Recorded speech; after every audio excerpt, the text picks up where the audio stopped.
पहले भूत और चुड़ैल बॉलीवुड के फिल्मों में हुआ करते थे, लेकिन आजकल ये इनके पीआर प्रमोशंस में होते हैं। जब भी कोई हॉरर फिल्म बन रही होती है तो सेट पे भी कुछ चीजें हो जाती हैं। स्त्री में हुआ था और स्पेशली अगर इनके हॉरर जॉनर की कोई फिल्म आने वाली हो तो फिर तो इनकी भूतों से मुलाकात कंपलसरी है रोल के प्रिपरेशन के लिए। जैसे कि ये यहाँ पर यामी गौतम अपना भूतिया एक्सपीरियंस शेयर कर रही हैं एंड कोइंसिडेंटली इसी वक्त इनकी फिल्म भूत पुलिस भी रिलीज होने वाली थी। तो मैंने ऐसे हाथ जोड़े, मैंने कहा अगर आप सच में कोई हैं तो प्लीज मुझे सोने दीजिए, मुझे सुबह बहुत जल्दी जागना है। शर्गुन मेहता को भी अपना पैरानॉर्मल एक्सपीरियंस याद आ रहा है राइट बिफोर हर फिल्म जट नु चुड़ैल टकरी। इससे पहले कि मैं बोलती ना, मेरे जैसे पीछे से मुझे कोई हवा सी आई कि जैसे कोई खड़ा हुआ हो। जटनू चुड़ैल टकरी 15 मार्च। प्राजक्ता कोहली, प्रिया बापट और सुरवीन चावला ने भी अपने सुपर नेचुरल एक्सपीरियंसेस तभी शेयर किए जब उनकी हॉरर सीरीज अंधेरा आने वाली थी। वहाँ पे सफेद साड़ी पहन के एक औरत आपको रास्ते में मिलेगी। I have woken up with someone doing this. और यहाँ पर सोनाक्षी सिन्हा बात कर रही हैं अपनी भूतिया एक्सपीरियंस की और इसी वक्त इनकी फिल्म निकिता रॉय भी रिलीज होने वाली थी जो इनके भाई की ही डायरेक्टोरियल डेब्यू है और ये भी एक हॉरर मिस्ट्री फिल्म है। आंखें बंद थी, मैं लेटी हुई और suddenly I just felt like some very soft, like my pillow coming up, like very soft pressure, like ऐसे कोई उठाने की कोशिश कर रहा है। और ये है Nusrat Bharucha and Soha Ali Khan for the promotions of छोरी 2 और यहाँ पर भी वो अपनी सुपरनैचुरल एक्सपीरियंस ही शेयर करती हुए नजर आ रही हैं और इनकी ये फिल्म भी एक हॉरर फिल्म है। Definitely there were sounds of furniture moving. I went down and told reception, मैंने कहा ये कमरा किसी को मत देना, ये हॉन्टेड है। मैं और ऐसे बहुत सारे एक्सपीरियंसेस आपको मिलेंगे जब जब इनकी कोई हॉरर जॉनर की फिल्म रिलीज होने वाली होती है। इनकी पीआर टीम इनको प्रेत कहानियां पकड़ा देती है। अभी कुछ साल पहले तक अगर कोई तांत्रिक प्रेत बाधा की बात करता था या फिर गांव के 2-3 लोग चौपाल पर बैठकर इस तरीके की भूत और चुड़ैल की बातें करते थे तो उसे सुपरस्टिशन का नाम दिया जाता था। लेकिन अब इन चौपाल ने बंद कमरों का रूप ले लिया है और अब यहाँ पर माइक लग गया है और अब इसे पॉडकास्टिंग के नाम से जाना जाता है। अब इसे सुपरस्टिशन नहीं कहा जाता, अब इसे पैरानॉर्मल बुलाया जाता है, अदर वर्ल्डली एक्सपीरियंस कहा जाता है।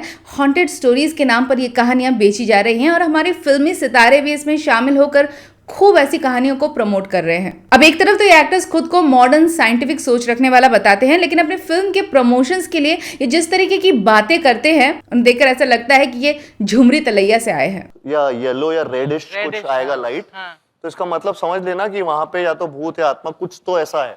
अच्छा, अब इन एक्टर्स को कौन बताए कि अगर ये अपने हॉरर जॉनर की फिल्म को सिर्फ एंटरटेनमेंट के नाम से प्रमोट करते हैं और एक अच्छी फिल्म बनाते हैं तो ऑडियंस थिएटर्स पे देखने जरूर जाएगी। उसके लिए उन्हें अपने रियल लाइफ की कोई क्रिएटेड भूतिया स्टोरी बनाकर अंधविश्वास फैलाने की कोई जरूरत नहीं है। और ये पॉडकास्टर्स जिनके पास ये पूरा मौका था कि वो बॉलीवुड के बर्निंग इश्यूज पे बात करें, घटती हुई क्रिएटिविटी पे बात करें, किस तरीके से अच्छी फिल्में बनाएं इस पर बात करें, ऑडियंसेस को दोबारा थिएटर्स पर कैसे ले जाया जाए इस पर बात करें, लेकिन नहीं, इन्होंने बात की भूतों पर, चुड़ैलों पर, डायनों पर, काला जादू पर। शायद आप पर काला जादू करना था उन्हें। नहीं, काला जादू बस तू यही सोचते रहने। क्यों? उधर हमारे पॉडकास्ट पे ना हॉरर वाले बहुत चलते, मजा आ जाता है। और ये खुले हम अपने पॉडकास्ट में सुपरस्टिशंस को फैला रहे हैं। मेरी मम्मी का ना नी पेन रहता है, किसी ने बोला कि नीज पे आप 58 लिख लो, उन्होंने लिखा और दर्द ठीक हो गया एक्चुअली, दर्द ठीक हो गया एक्चुअली। दुनिया में नए नए इन्वेंशंस हो रहे हैं, हम चांद और मंगल ग्रह तक पहुंच गए हैं, artificial intelligence day by day improve होता जा रहा है, लेकिन ये लोग अभी भी पेड़ों पर लटकी हुई सफेद साड़ी पहने हुए चुड़ैल पर ही अटके हुए हैं। ऊपर से पेड़ से ना नीचे लड़की उतरी भाई, इतने बड़े बड़े बाल उसके। इनके स्मार्टेस्ट पॉडकास्ट के टॉपिक्स होते हैं भूतों के अलग अलग types. Is there a difference between male entities and female entities and childlike entities? It's energy, right? Energy doesn't have a gender. और ये जनाब, ये तो अपनी हर ड्राइव पर भूतों को फ्री में राइड देते हैं। मैं वापस आ रहा हूँ, गाड़ी चला रहा हूँ, मेरे साथ में 2 लोग थे, उनसे बोला, मैं कहा कौन है, पीछे से बोला, कहता अबे इट्स अ घोस्ट मैन। मैं कहा, बोला भैया गाड़ी मत रोकियो, यहाँ तो पहले ही बहुत कांड हो रखी है, चलाता रहे गाड़ी। बुड्ढी अप्सरा के साथ संभोग। नीलवंती अप्सरा सिंपल होती है लेकिन आ जाती है आराम से, कि वो आती है, दरवाजा भटक देना खुलता है और जब मर्जी उसके ऊपर आके चढ़ जाती है। वो आपको पैसे ला कर देगी। उसमें पढ़ा कि हर तरीके के आपके काम करती है, आपके वचनों पे चलती है। सिद्ध कर ली, बुला ली, अमीर भी हो गया। कोरिया की वर्जिन भूत, राजस्थान के भूत ने कराई मेरी शादी, मेरी नहीं इनकी। पैर पे मुंह लगाया और जैसे अपन सक करते हैं ना, ऐसे उन्हें यूं सक करते और एक प्याली रखी थी उसमें 10-15 रुपये थूक देते हैं। और ये कपल, इन्होंने तो भूत भगाना ही अपना पेशा बना लिया है और फिर उसके बारे में जाकर अलग अलग पॉडकास्ट में बातें करते हैं। और जो उनके अंदर का पोजेशन था, जिन्नात का पोजेशन था, 2 जिन्नात थे और 3 स्पिरिट्स थे। 2 जिन्नात थे और 3 स्पिरिट्स थे। और ये यहीं पर नहीं रुके, इनके चैनल पर गए तो पता चला कि ये ऑटिज्म जैसी न्यूरोलॉजिकल कंडीशन को भी भूत प्रेत की बाधा बताकर उसे ठीक करने का क्लेम कर रहे हैं। ऑटिज्म है, ये सब है, मैंने हीलिंग से कई लेवल तक उनको स्टेबलाइज करा है। और ये 2 साल तक आपको उल्लू बनाते रहेंगे। मतलब भूत प्रेत की बात है, ऐसे थोड़ी ना पैसे चले, ऐसे थोड़ी ना प्रेत चले जाते हैं। ऐसे नहीं होगा। ऑटिज्म की हीलिंग जो है ना, कई बार 1-2 साल तक चलती है। And this is just the gist, आगे और भी हैं। तो आज गिराने जा रहे हैं बॉलीवुड और पॉडकास्टिंग इंडस्ट्री के डर की दुकान का शटर और बताएंगे कि हमारे देश में पिछले कई सालों से एक सुपरस्टिशन के खिलाफ जो मुहिम चल रही थी, उसे इन मॉडर्न डे पॉडकास्टर्स ने और फिल्मी सितारों ने अपने कंटेंट को बेचने के लिए, अपनी फिल्मों की भूतिया स्टोरीज को और पब्लिक तक पहुंचाने के लिए किस तरीके से सुपरस्टिशन को एक जरिया बनाकर उस पूरी मेहनत पर पानी फेर दिया है और हमें 100 साल पीछे ले जा रहे हैं। सब कुछ बताएंगे, लेकिन सबसे पहले होगा इंट्रोडक्शन। हेलो, मैं हूं तनुश्री और आप देख रहे हैं वेरी इंटरेस्टिंग। ये सिर्फ हमारा बिजनेस है, असली भूत प्रेत नहीं होते। पैरानॉर्मल यानी कि भूत प्रेत। और हमेशा से भूतों को लेकर इंसान के दिमाग में बहुत सारे सवाल रहे हैं कि क्या वाकई में भूत होते हैं, अगर होते हैं तो वो कैसे दिखते हैं, क्या वो वाकई में फिल्मों की तरह इतने डरावने होते हैं। यानी भूतों को लेकर ऑडियंस के दिमाग में हमेशा से एक क्यूरियोसिटी रही है और जहां पर क्यूरियोसिटी होती है वहां पर होते हैं व्यूज। और इसी वजह से ये भूतों वाले सुपरस्टिशन वाले पॉडकास्ट धड़ल्ले से बढ़ रहे हैं और इनके व्यूज को देखकर इनकी पॉपुलैरिटी का साफ साफ अंदाजा लगाया जा सकता है। हमारे फिल्म मेकर्स के बीच में भी हॉरर हमेशा से एक फेवरेट जॉनर रहा है, क्योंकि जहां पर जब हर कोई जॉनर फेल हो जाता है, वहां पर हॉरर एक ऐसा जॉनर है जो हमेशा सक्सेसफुल रहा है। क्योंकि हॉरर फिल्म में ऑडियंस को एक मैन्युफैक्चर्ड फियर एक्सपीरियंस करने का मौका मिलता है। इसमें थ्रिल होता है, एड्रेनलिन रश होता है और ऑडियंस को बहुत सारा डोपामिन किक मिलता है। और इसका ROI यानी रिटर्न ऑन इन्वेस्टमेंट भी हमेशा हाई रहता है। इसी वजह से फिल्म मेकिंग की दुनिया में और कंटेंट की दुनिया में हॉरर हमेशा से एक फेवरेट सब्जेक्ट रहा है। लेकिन एज अ फिल्म मेकिंग जहाँ हॉरर एक परफेक्ट जॉनर है, वहीं पर एज अ प्रमोशनल टूल जब ये फिल्म स्टार्स अपनी PR मैन्युफैक्चर्ड स्पूकी स्टोरीज को अपनी ऑडियंसेस के साथ अपनी पर्सनल कहानी बताकर शेयर करते हैं, तो ये सिर्फ अंधविश्वास को बढ़ावा दे रहे हैं। वो जो मिरर था सामने, इट स्टार्टेड वॉबलिंग एंड उस मिरर से there was a shadow that floated out of a girl and it moved towards the door and वो वही चला गया। And the best part about horror is कि यहाँ पर आपको कोई प्रूफ की जरूरत नहीं होती। जहाँ पर किसी भी और टॉपिक पर बात करने के लिए आपको उस टॉपिक का ज्ञान चाहिए, नॉलेज चाहिए, उस टॉपिक पर रिसर्च करनी होती है, आपको प्रूफ देने होते हैं। कुछ भी गलत बोल दो तो ऑडियंस आपकी ही बातों का फैक्ट चेक करके आपको कटघरे पर खड़ा कर देगी। वहां पर हॉरर में ऐसा कुछ भी नहीं है। आप धड़ल्ले से फेंकते जाओ और ऑडियंस लपेटते जाएगी, क्योंकि जो चीज है ही नहीं, दिखती ही ना हो, उसको आप कैसे क्वेश्चन करेंगे। ये लोग कहेंगे कि हाँ भूत होते हैं, सबको नहीं दिखते, पर मैंने देखा है। आप क्या कर लेंगे? और चलिए मान लेते हैं कि ये स्टार सच बोल रहे हैं। मे बी उनके साथ कभी कुछ ऐसा हुआ है जो उन्हें लगता है कि कोई भूतिया इंसिडेंट हो, लेकिन मे बी वो उनके मन का कोई वहम था जिसे उन्होंने कभी भी लॉजिकली सोचने की कोशिश नहीं की। लेकिन ये पॉडकास्टर्स इनकी बातों को सुनकर ऐसे ऐसे एक्सप्रेशंस देते हैं कि जैसे उन्होंने उस पर सच्चाई की मोहर लगा दी हो। And they don't even bother to question the logic behind the statements made by their guests. अच्छा, अरे बाप रे, तो स्कैरी है। और सिर्फ सेलिब्रिटीज ही नहीं, भूतों के इंसाइक्लोपीडिया पर ज्ञान बटोरने के लिए ये पॉडकास्टर्स न जाने कहां से ढूंढ कर अपने गेस्ट लेकर आते हैं। उसका पति सही में मर गया था, वापस ही नहीं आया, गया सही मूव कर दिया ना पूरा। हाँ, और पुलिस ने अपनी मिसिंग रिपोर्ट में लिख दी कि भूतनी उठाकर ले गई। मतलब कुछ भी, मतलब गांव के अगर अनपढ़ लोग इस तरीके की बातें करें ना तो समझ में भी आता है, लेकिन ये तो शहर के पढ़े लिखे यंगस्टर्स हैं और ये इस तरीके की बातें कर रहे हैं। और वैसे तो मैं इस तरीके के पॉडकास्ट देखती नहीं हूँ, लेकिन ये वाला एपिसोड बनाने के लिए मुझे ऐसे पॉडकास्ट को झेलना पड़ा। और ये वाला जो एपिसोड है, ये वाला एपिसोड देखिए और उसके बाद मैं इसका रियलिटी चेक आपको बताती हूँ। जब वहां से फ्लाइट उड़ती है तो सही में कोई औरत है जो वहां पर चलती दिखती है ट्रैक पे, प्लेन्स के सामने। और उस तांत्रिक ने ये बताया था जब तक यहाँ पर एयरपोर्ट के बाहर किसी कपल की दी जाएगी ना, तब तक एयरपोर्ट शांत नहीं होगा। अब यहाँ पर ये महाशय गोवा के मोपा एयरपोर्ट की बात कर रहे हैं, जिसे इंटरनेट की दुनिया ने भूतिया करार दे रखा है। अगर आप इंटरनेट में सर्च करेंगे तो आपको ऐसे तमाम कहानियां सुनने को मिलेंगी। और अब तो ये महाशय भी अपनी इन्हीं बिना सिर पैर वाली भूतिया कहानियों की वजह से गिरफ्तार हो चुके हैं। तो गोवा में बेसिकली दो एयरपोर्ट है, एक तो पुराना डैबोलिम एयरपोर्ट जो एयरपोर्ट्स अथॉरिटी ऑफ इंडिया के अंडर में आता है और ये गवर्नमेंट और नेवी मिलकर इसको देखभाल करती है इसकी। और एक नया एयरपोर्ट बना है मोपा में जिसका नाम है मनोहर इंटरनेशनल एयरपोर्ट जो PPP यानी पब्लिक प्राइवेट पार्टनरशिप के अंडर में आता है। और ये सारी बातें मोपा यानी जो नया एयरपोर्ट है उस पर बेस्ड है। यानी लोग बताते हैं कि एयरपोर्ट शमशान घाट पर बना हुआ है, बरियल ग्राउंड पर बना हुआ है। यहाँ पर रात को फ्लाइट्स लैंड नहीं की जाती क्योंकि रनवे पर भूत दिखते हैं। यहाँ पर रनवे से चीखने चिल्लाने की भूतों की आवाजें आती हैं। अब रिसर्च किया तो पता चला कि ये एयरपोर्ट ना किसी शमशान घाट पर बना है और ना ही कोई बरियल ग्राउंड पर बना है।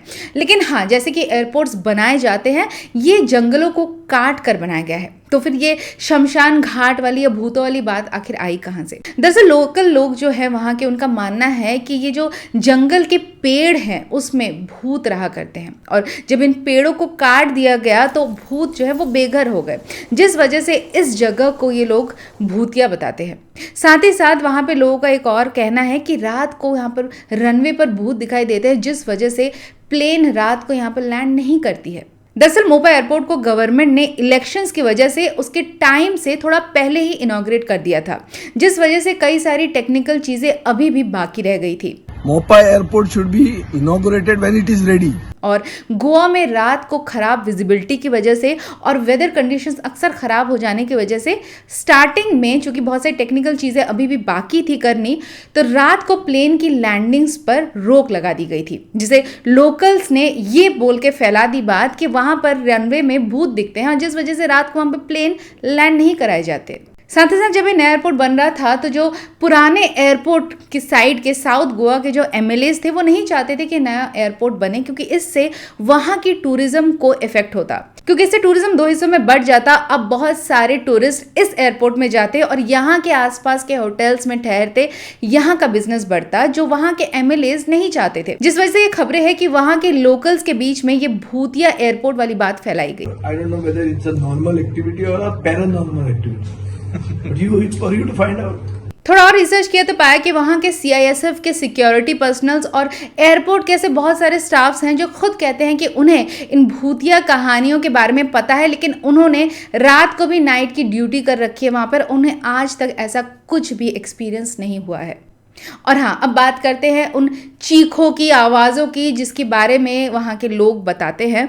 तो ऐसा होता है कि जैसे कि एयरपोर्ट मैंने कहा कि जंगल के आसपास है, तो जंगलों में से बहुत सारे बर्ड्स रहते हैं जो रात को चूंकि सन्नाटा होता है तो आवाज़ बहुत दूर तक गूंजती है। और ऐसे बहुत सारे जंगली बर्ड्स हैं जिनकी आवाज़ें इंसान की चीखों से काफ़ी मिलती जुलती है, और डर के लिए तो एक आवाज़ ही काफ़ी है।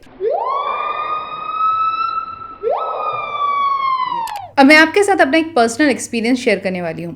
बचपन में मेरे साथ भी कुछ ऐसा ही हुआ था। एक बार मैं दरवाजे पर अपनी रखी हुई चप्पल पहन रही थी तो मैंने देखा कि जो दूसरी चप्पल है वो एकदम से अपने आप रगड़ते हुए आगे बढ़ने लगी। ऐसा लग रहा था जैसे कोई अदृश्य ताकत उसे पहनकर आगे बढ़ रही हो। पहले तो मुझे डर लगा और मैं थोड़ी देर के लिए रुक गई, और उसके बाद मैंने हिम्मत जुटाकर आगे बढ़कर वो चप्पल उठाई तो देखा कि उसके नीचे एक बड़ा सा बीटल बग था। दरअसल फोम की हल्की चप्पल थी और बीटल बग उसके अंदर ट्रैप हो गया था, और वो धीरे धीरे रगड़ते हुए क्रॉल करते हुए आगे बढ़ रहा था। चप्पल भी उसके साथ साथ चली जा रही थी। अब अगर उस दिन मैंने हिम्मत करके चप्पल उठाकर चेक नहीं किया होता और भूत भूत कहकर चिल्लाकर वहां से भाग गई होती तो मुझे सारी जिंदगी ये लगता कि मैंने भी कुछ पैरानॉर्मल एक्सपीरियंस किया है, और फिर मैं जाकर 4 लोगों के बीच में अपने इस एक्सपीरियंस को शेयर करती और उनके मन में भी सुपरस्टिशन का बीज बोती। Now this shows that thinking with logic is so important। और इनमें से कुछ लोगों का इंटरव्यू देखकर तो ऐसा लगता है कि इन्हें इंटरव्यू की नहीं इलाज की जरूरत है। जैसे कि ये है ऑथर अक्षत गुप्ता, और इनकी बातें सुनिए। किचन में गया, किचन में एक गिलास पानी भरा, मैं अपने कमरे का दरवाजा खोला और मैं वहां सोया हुआ था। क्या बात कर रहे हो? हाँ। अब अगर आप में से जो लोग इन्हें फॉलो करते हैं वो जानते होंगे कि इनकी लाइफ में कुछ ऐसा हुआ था जिसकी वजह से ये काफी बुरी मेंटल स्टेट पर पहुंच गए थे, और शायद ये वाकया उसी दौर का होगा। वेदर मैं जो खड़े होकर देख रहा हूँ सोए हुए को, मैं वो सोया हुआ बंदा हूँ, या अब जो मैं उठ के दरवाजे पे देख रहा हूँ कि मैं वहां खड़ा था, मैं वो हूँ। अब चूंकि उस वक्त एक खराब मेंटल स्टेट से गुजर रहे थे तो हो सकता है ये स्लीप डिप्राइव्ड हो, इन्हें कोई हेलुसिनेशंस हो रहे हों, और स्लीप पैरालिसिस में भी ऐसे कई बार होता है जहाँ पे इंसान अपने आउट ऑफ बॉडी एक्सपीरियंस उसे होता है, उसे लगता है कि वो कहीं और है और वो खुद को देख रहा है, उसे हेलुसिनेशंस होते हैं। तो ये एक एक मेडिकल कंडीशन है दैट नीड्स ट्रीटमेंट, लेकिन ये जनाब इसको एस्ट्रल ट्रैवल से जोड़कर देख रहे हैं। राइटर हूँ, कभी भी कुछ भी सोच लेता हूँ। राइटर हूँ, कभी भी कुछ भी सोच लेता हूँ। गुड फॉर हिम, क्योंकि जिस तरीके की किताब ये लिखते हैं उसमें दैत्य, पिशाच, नागा वॉरियर ये सब आम बातें हैं। और टीना दत्ता का ये वाला statement, I took a power nap and I felt that somebody was putting a pillow on my face and choking me. न सुनकर जैसा लग रहा है, it seems it's a classic case of sleep paralysis and it's a medical condition that needs treatment. और ये अक्सर actors की लाइफ में होता है कि उन्हें लेट आवर्स तक काम करने पड़ते हैं, स्लीप डिप्राइव्ड होते हैं, बॉडी काफ़ी थक जाती है, टायर्ड हो जाते हैं, और ऐसे में जब बहुत ज़्यादा टायर्डनेस की वजह से भी कई बार स्लीप पैरालिसिस के अटैक्स होना बहुत ही आम बात है। गहरी नींद में थी and I was like I just couldn't get up, my body felt so heavy and I was choking. लेकिन इन एक्टर्स को लगता है कि ये सब भूतों का किया हुआ है। शायद भूत हो या शायद ये हमारी इमेजिनेशन हो, लेकिन जब तक ये साइंटिफिकली प्रूव नहीं हो जाता तब तक भूतों की कहानियों को बेचने का ये बिजनेस बढ़िया चलता रहेगा। और हमारे देश में ना सुपरस्टिशंस परफॉर्म करने के खिलाफ तो कानून है, लेकिन ऐसे लोग जो इस तरीके के सुपरस्टिशंस की बातों को फैला रहे हैं और लोगों में इसको बढ़ावा दे रहे हैं, ऐसे लोगों के खिलाफ कोई कानून नहीं है। और इसी बात का फायदा ये पॉडकास्टर्स और फिल्म स्टार्स भरपूर उठा रहे हैं। वो कहावत है ना, जंगल में मोर नाचा किसने देखा, लेकिन जब भी किसी ने ये क्लेम किया कि उसने जंगल में मोर को नाचते हुए देखा तो उसकी कहानियों को सबने देखा और पॉपुलर भी बनाया। क्योंकि जो दिखता है वो बिकता है, लेकिन कई बार जो नहीं दिखता वो भी बिकता है और बहुत ज्यादा बिकता है। तो क्या आप भी भूत प्रेत में विश्वास करते हैं? अगर नहीं तो क्यों, और अगर हाँ तो क्यों? और क्या आप इस तरीके के पॉडकास्ट देखते हैं? आपके इनके बारे में क्या ख्याल है, ये भी मुझे कमेंट करके जरूर बताना। और मैं मिलती हूँ नेक्स्ट संडे ठीक रात 9 बजे बॉलीवुड एंटरटेनमेंट और सोशल मीडिया ट्रेंड से जुड़े कुछ ऐसे टॉपिक्स के साथ जो होंगे वेरी इंटरेस्टिंग।